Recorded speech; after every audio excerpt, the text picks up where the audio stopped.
ஏன் மூஞ்சி எப்படி வச்சிருக்க, கொஞ்சம் சிரிச்சாதான் என்ன என்று பெரியவர்கள் வீட்டிலே கேட்பது உண்டு. ஆனால் இணைய உலகில் பலதரப்பட்ட மூஞ்சிகள், அதாவது மூஞ்சி உருவங்கள் எம்மோஜிக்களாக உணர்வுகளை பிறரோடு பகிர்வதற்கு பயன்படுத்தப்படுகிறது என்பது உங்களுக்கு தெரியுமா? இன்று நமது உணர்ச்சிகளையும் எண்ணங்களையும் உலகம் முழுவதும் உடனே பகிர வைக்கும் புதிய மொழியாக எம்மோஜிகள் மாறி உள்ளன. இந்த எம்மோஜி கலாச்சாரம் உண்மையான உணர்வை பிரதிபலிக்கிறதா, இல்லை குழப்பங்களை ஏற்படுத்துகிறதா? வாருங்கள் இதற்கான தெளிவை வலை உலகத்தில் அருள்வாக்கின் ஒளியில் தேடுவோம். மத்தேயு 22:17 முதல் 22 முடிய.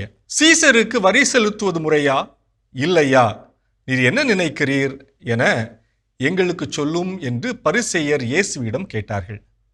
இயேசு அவர்களுடைய தீய நோக்கத்தை அறிந்து, வெளிவேடக்காரரே, ஏன் என்னை சோதிக்கிறீர்கள்?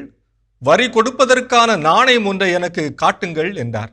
அவர்கள் ஒரு தெனாரியத்தை அவரிடம் கொண்டு வந்தார்கள். இயேசு அவர்களிடம், இதில் பொறிக்கப்பட்டுள்ள உருவமும் எழுத்தும் யாருடையவை என்று கேட்டார். அவர்கள் சீசருடையவை என்றார்கள். அதற்கு அவர், ஆகவே சீசருக்கு உரியவற்றை சீசருக்கும் கடவுளுக்கு உரியவற்றை கடவுளுக்கும் கொடுங்கள் என்று அவர்களிடம் கூறினார். உருவமும் உருவகமும் விவிலியத்திலே கொட்டி கிடக்கின்றன. தன் அதிகாரத்தை, தன் ஆளுமையை வெளிப்படுத்துவதற்காக நாணயங்களிலே சீசர் தன் முகத்தை பொறித்திருந்தார். இன்றைய டிஜிட்டல் உலகத்திலும் பல உருவகங்களும் காண கிடக்கின்றன. அவை ஒவ்வொன்றும் ஒவ்வொரு செய்தியை பறைசாற்றுகின்றன. எமோஜிக்கள் என்பது டிஜிட்டல் தொடர்பில் பயன்படுத்தப்படும் சிறிய சின்னங்கள் என்று சொல்லலாம். இவை மகிழ்ச்சி, கோபம், பொறாமை, அன்பு போன்ற உணர்ச்சிகளை வார்த்தைகள் இல்லாமலும் எளிதாக வெளிப்படுத்த உதவுகின்றன. தொடர்பாடல், அதாவது கம்யூனிகேஷன் என்பதே உணர்வுகளை, எண்ணங்களை, தகவல்களை பிறரோடு பகிர்ந்து கொள்வதுதான். ஆயினும் நம் எண்ணங்களையும் உணர்வுகளையும் 100% நம்மால் பிறருக்கு கடத்த முடிகிறதா என்றால் அது இல்லை. எனவேதான் தகவல் தொடர்புக்கு சொல் தொடர்பாடலும், அதாவது வெர்பல் கம்யூனிகேஷன், மற்றும் சொல்லில்லா தொடர்பாடலும், அதாவது நான் வெர்பல் கம்யூனிகேஷன் என்பது மிக மிக முக்கியம். வளர்ந்து வரும் இந்த டிஜிட்டல் உலகிலே பிறரோடு பேசுவதற்கு பதிலாக குறுஞ்செய்திகளை புலனம், அதாவது வாட்ஸ்அப் வழியாகவோ SMS வழியாகவோ குறுஞ்செய்தி வழியாகவோ நாம் அனுப்புகிறோம். ஆனால் இது நாம் நினைப்பதை அல்லது உணர்வதை சரியாக எடுத்துரைப்பதில்லை. இந்த பிரச்சனைக்கு தீர்வாக இன்று பலரும் பயன்படுத்துகின்ற ஒன்றுதான் இமோஜிகள், இமோஜிஸ். தமிழில் இதனை உணர்ச்சின்னங்கள் என்றும் சொல்லலாம்.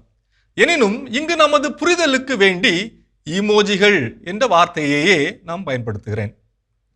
பொன்னிற முகம், சிவந்த கன்னங்கள், முகம் முழுக்க இதயம், அதோடு ஒரு அழகிய சிரிப்பு, காதலை தெரிவிக்க, சோகத்தை காண்பிக்க, அதிருப்தியை வெளிப்படுத்த என்ற ஏராளமான எமோஜிகளை நாம் பயன்படுத்துகிறோம். இப்பொழுதெல்லாம் இமோஜிகளை பிசினஸ் உலகிலும் பலர் மார்க்கெட்டிங்காக பயன்படுத்துகின்றனர். ஸ்காட் பால்மென் என்பவர் 80களில் முதலிலே எமோட்டிகான்ஸ், அதாவது எமோஷன்ஸ் மற்றும் ஐகான்ஸ் என்ற 2 வார்த்தைகளை சேர்த்து எமோட்டிகான்ஸ் என்ற பெயரில் எமோஜிகளை வடிவமைத்து தன் மின்னணு தகவல் தொடர்பிற்கு பயன்படுத்தி இருக்கிறார். தற்போது நாம் பயன்படுத்துகின்ற எமோஜிக்கள் ஜப்பானியர் ஒருவரால் முதலிலே 2001ஆம் ஆண்டில் பயன்படுத்தப்பட்டது. ஈமோஜி என்னும் ஜப்பானிய மொழியில் ஈ என்றால் படங்கள், மோஜி என்றால் எழுத்துருக்கள் என்று பொருள்படுகிறது. ஓர் ஆய்வின் அடிப்படையில் இன்று 74% அமெரிக்கர் தாங்கள் அனுப்பும் குறுஞ்செய்திகளில் இமோஜிக்களை அதிகமாக பயன்படுத்துகின்றனர். இன்று சமூக ஊடகங்களிலும் அன்றாட மெசேஜ்களிலும் இமோஜிகள் பயன்படுத்தப்படாத குறுஞ்செய்திகள் இல்லை என்றே சொல்ல வேண்டும்.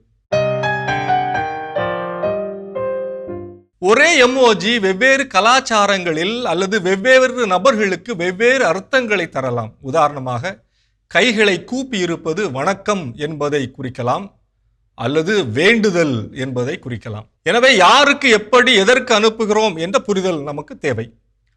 அலுவலக ரீதியாக மின்னஞ்சல்கள் அல்லது செய்திகளில் அளவுக்கு அதிகமாக எமோஜிகளை பயன்படுத்துவது உங்களை முதிர்ச்சியற்றவராகவோ அல்லது வேலையில் அக்கறை இல்லாதவர்களாகவோ காட்டக்கூடும். எனவே அலுவலக ரீதியான செய்திகளில், பரிமாற்றங்களில் எமோஜிகளை தவிர்ப்பது நல்லது.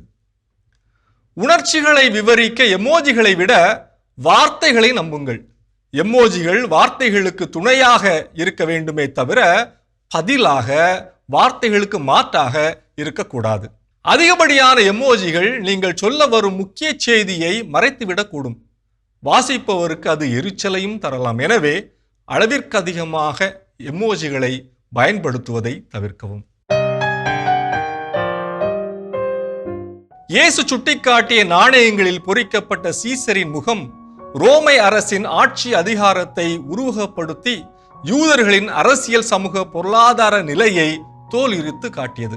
இன்றும் எமோஜிகள் சொல்ல முடியாத உணர்வுகளை வெளிப்படுத்த உதவும் துணை கருவியாக இருக்கக்கூடும். ஆனால் எல்லாவற்றையும் வேகமாகவும் சுருக்கமாகவும் சொல்ல விரும்பும் இத்தலைமுறையினர் குறுஞ்செய்திகளிலும் ஈமோஜிகளிலும் மட்டுமே தங்கள் உணர்வுகளை வெளிப்படுத்துகின்றனர்.